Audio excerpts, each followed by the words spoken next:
कि आज नहीं बोलोगे तो फिर कभी नहीं बोलोगे, बोलोगे मारे जाओगे, एक एक करके आप लोग मारे जाओगे। तो इसीलिए संविधान को हाथ में लेकर आया हूँ कि संविधान को बचानी चाहिए। हाईकोर्ट ने भी निर्देश दिया था कि किसी की जान नहीं जानी चाहिए, तो अगर वहाँ से पुलिस उठा कर लेकर गई, सफदरजंग हॉस्पिटल में भर्ती कराया, उनके अनशन को तुड़वाया गया होगा, तो उनके लिए मतलब कुछ अनहोनी ना हो, ये तो अच्छी बात है। अगर ये सरकार इतनी चिंता करती तो उनको कुछ खिला देते यहीं पर स्टेट पे आके कि मेरी तरफ से आप खाना खा लीजिए। सर, धर्मेंद्र प्रधान को इस्तीफा नहीं देना चाहिए। इतनी थूतू हो चुकी है उसकी इस देश में, इतनी थूतू हो चुकी है, यहाँ हजारों पोस्टर जमीन में पड़े हैं, लोग पैर से रौंद रहे हैं। और जिस तरह से सरकार के तेवर दिख रहे हैं और वो इस पार्टी को सपोर्ट कर रहे हैं या फिर आंदोलन को सपोर्ट कर रहे हैं? सर, हम तो इस युवा के जो मुद्दे हैं उनको सपोर्ट कर रहे हैं। जो पहली बार जो परीक्षा हुई थी उसमें मेरे 638 नंबर थे, लेकिन इस बार जो परीक्षा दी उसमें 548 नंबर है। तो कहीं ना कहीं हम कट ऑफ से जो है 10 से 12 नंबर पीछे छूट चुके हैं। तो इसका जीता जागता मैं व्यक्ति हूँ। तो मैं सरकार से बस यही कहना चाह रहा हूँ कि भाई जो परीक्षाएँ आप करा रहे हैं उनको सुव्यवस्थित तरीके से कराएँ। नमस्कार, न्यूज़ एक्सप्रेस देख रहे हैं आप और इस वक्त हम जंतर मंतर पर खड़े हैं और हमारे साथ जो शख्स मौजूद हैं ये भगत सिंह आप बने हुए हैं। शायद भगत सिंह का रूप इन्होंने धारण किया हुआ है, तो इनसे बातचीत करते हैं कि कहाँ से आए हैं आप? मैं बिहार से बिलोंग करता हूँ, बट मैं यहाँ स्टडी करता हूँ। बिहार में कौन सी जगह? बोध गया या बुद्धा की नगरी से। यहाँ पे क्या करते हैं? मैं स्टडी करता हूँ, क्या स्टडी कर रहे हैं? यूपीएससी एस्पिरेंट हूँ। कब से तैयारी कर रहे हैं? 2022 से। 2022 से? हाँ, किस सब्जेक्ट? वो सब्जेक्ट नहीं होती है, वो ऑल सब्जेक्ट होती है लगभग। एक पर्टिकुलर चूज तो करना होता है। हाँ, सोशलिज्म मैं वही पूछ रहा सोशो है ऑप्शनल में। हूँ। तो क्या मांगे आपकी? ये कॉन्स्टिट्यूशन संविधान की किताब है। हाँ, जो संविधान को बर्बाद किया ना बीजेपी, धज्जी उड़ाए ना, उसको हम बचाने के लिए आए हैं। उसको लेकर हम आज आए हैं कि आज नहीं बोलोगे तो फिर कभी नहीं बोलोगे, बोलोगे मारे जाओगे, एक एक करके आप लोग मारे जाओगे। तो इसीलिए संविधान को हाथ में लेकर आया हूँ कि संविधान को बचानी चाहिए। सिर्फ मुझसे नहीं, सोनम वांगचुक से नहीं, अभिजीत दीपके से नहीं, बल्कि भारत के एक एक आदमी जब खड़ा होगा तब बचेगी। कल सोनम वांगचुक को जो पुलिस उठा कर ले गई, क्या कहेंगे? वो जो सरकार ने किया है, होम मिनिस्टर जो किया है, वो बहुत बड़ा गलती किया है। वो गलती नहीं करनी चाहिए और गलती का परिणाम भोगेंगे, क्योंकि एक युवा में जोश आया है, एक वो नेगेटिव सरकार की तरफ बढ़ी है। एक बात बताइए, अगर कल सोनम वांगचुक को पुलिस उठा कर ले करके गई, वो 20 दिनों से लगातार भूख हड़ताल पर थे, उनकी सेहत भी लगातार डाउन हो रही थी, डॉक्टर भी लगातार चेतावनी दे रहे थे कि कुछ भी हो सकता है। यहाँ तक कि हाईकोर्ट ने भी निर्देश दिया था कि किसी की जान नहीं जानी चाहिए, तो अगर वहाँ से पुलिस उठा कर लेकर गई, सफदरजंग हॉस्पिटल में भर्ती कराया, उनके अनशन को तुड़वाया गया होगा, तो उनके लिए मतलब कुछ अनहोनी ना हो, ये तो अच्छी बात है। अगर ये सरकार इतनी चिंता करती तो उनको कुछ खिला देते यहीं पर स्टेट पे आके कि मेरी तरफ से आप खाना खा लीजिए। खिलाने का मतलब इस्तीफा। अगर चिंता होती तब। अगर हम लोग की ये चिंता है कि और हमारे साथी को तबीयत खराब होती है, डॉक्टर बोलता है, एम्बुलेंस आती है, व्हीलचेयर आता है, उस पर लेटते हैं, हम लोग पहुंचा देते हैं। क्या सरकार को इतना चिंता है इस तरह के ले जाने का? अगर चिंता होती तो इस तरह के नहीं बढ़ता करते, इस तरह से बिहेवियर नहीं करते जिस तरह से किया गया। यानी सोनम वांगचुक को उस तरह से लेके गया, बेड शीट के साथ उठा लिया गया, यानी एक मुर्दा की तरह। कल का क्या प्लान है? 20 तारीख को जो संसद का मार्च होना है, उसका क्या प्लान है? क्या प्लान होगा? सब युवा आएगा, अपना अधिकार लेगा। प्लान क्या होनी चाहिए?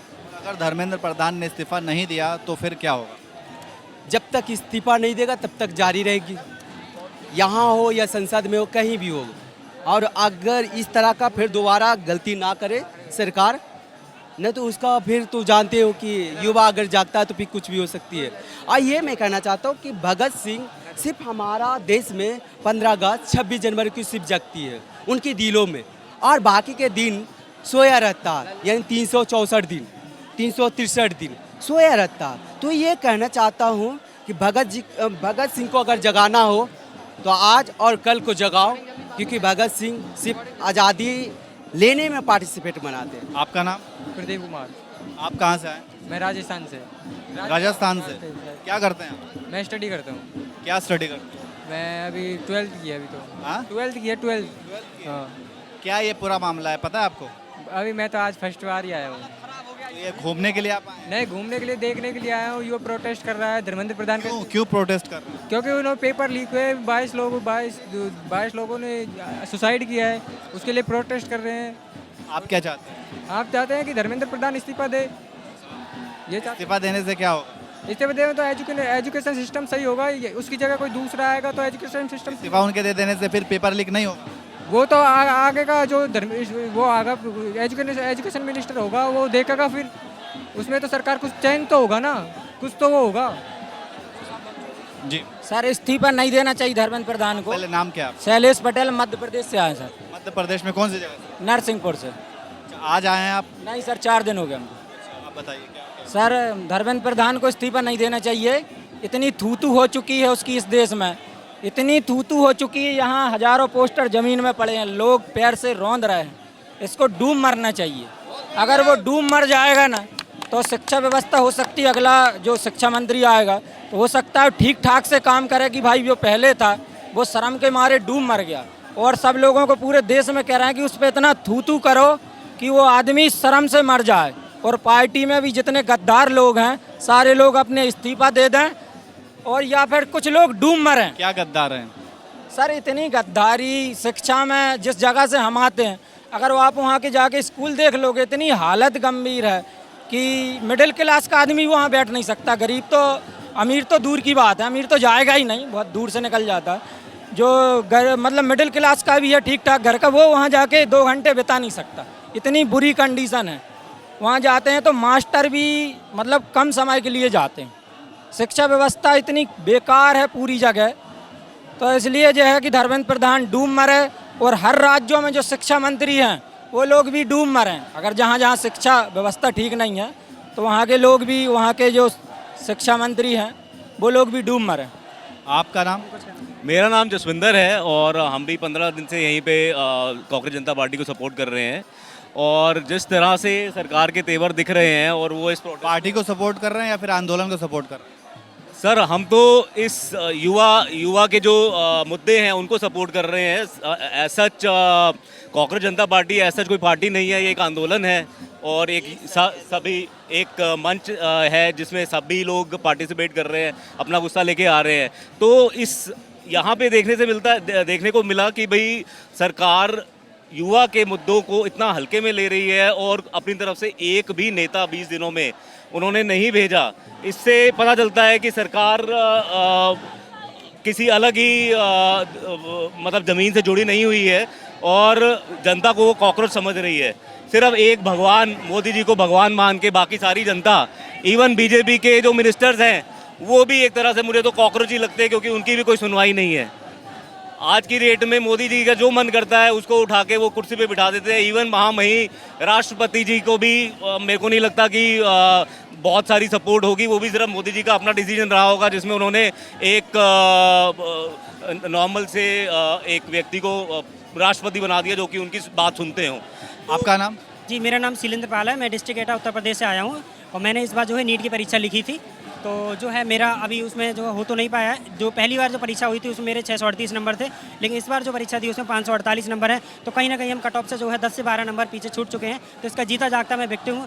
तो मैं सरकार से बस यही कहना चाह रहा हूँ कि भाई जो परीक्षाएँ आप करा रहे हैं उनको सुव्यवस्थित तरीके से कराएं, ताकि आने वाले जो बच्चे हैं उन्हें जो भोगना ना पड़े। आज 22 बच्चे तकरीबन जो है सुसाइड कर चुके हैं। ज़रा उनके माँ बाप से पूछ के देखिए कितना दर्द होता है। हम पिछले 4 साल से तैयारी कर रहे थे, लेकिन जब हमने देखा कि हमारा जो है इस बार भी सिलेक्शन नहीं हो पा रहा है, तो आप हमसे पूछिए क्या दर्द होता है। हमने लगभग तकरीबन पिछले साल 350 दिन थे अगली नीट के एग्जाम के लिए, हमने 349 दिन तक तैयारी करी है। एक भी दिन छुट्टी नहीं मनाई, कहीं घर नहीं गए, शादी में नहीं गए, पार्टी में नहीं गए। इतनी क्या नाम है लगातार मेहनत करने के बाद जब आप पता लगता है कि 1 हफ्ते बाद एग्जाम के परीक्षा ही रद्द कर दी गई, तो आप ये पूछ सकते हैं हमसे कि क्या हम लोगों पे भी। सोनम वांगचुक को उठा करके पुलिस ले गई और अभी हॉस्पिटल में वो हैं, क्या? जी सर, सोनम वांगचुक जी को ऐसे नहीं ले जाना चाहिए था। सरकार कहीं ना कहीं अपने कानों में जो है रुई लगा करके बैठी हुई है। उसे ये समझ नहीं आ रहा है कि हम क्या करें क्या नहीं करें। वो जो यूथ है उसकी आवाज़ को बहुत ही हल्के में ले रही है और उसे पता नहीं है कि आने वाले समय में अगर पूरे देश का यूथ अगर एकजुट हो जाता है तो सरकार को नीचे आना ही पड़ेगा। इन्होंने अपनी जो है मनमानी मान रखा है।